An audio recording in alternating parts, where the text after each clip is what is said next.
De cette page de l'histoire, il reste ces milliers de noms inscrits sur les monuments aux morts des communes de Charente-Maritime et ces images du front de l'Est. Mais même éloignée des zones de combat, la Charente-Maritime partage l'histoire de la Grande Guerre.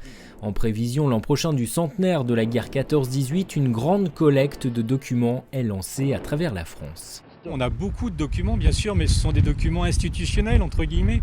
Or, la Première Guerre mondiale, ça a concerné des millions de familles, et c'est des millions de témoignages que l'on n'a pas forcément aujourd'hui dans les institutions. Donc c'est aussi une bonne façon de créer un lien entre les familles, l'histoire de France et les jeunes générations. En Charente-Maritime, l'opération est relayée par les archives départementales. Elles veulent pouvoir consulter ces documents de soldats rangés dans les greniers, des photos, des cartes postales, mais aussi des témoignages plus personnels comme des dessins ou des carnets de poilus tenus au jour le jour et qui ont échappé à la censure militaire.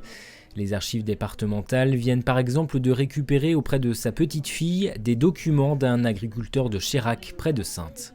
On a des documents dactylographiés, il n'y a pas de machine à écrire dans la famille à la ferme, donc c'est des documents qu'il a tapés pendant le conflit.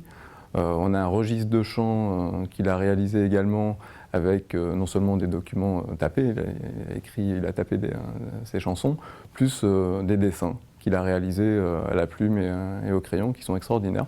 Plus après d'autres documents qui ont trait à la vie de la famille et qui permettent de mieux comprendre et de mieux percevoir l'homme, Marcel Guilbault, qui il était, comment il a vécu cette guerre, ce qu'il a fait après. Des permanences seront tenues aux archives départementales de Jonzac et de La Rochelle mi-novembre pour collecter ces documents.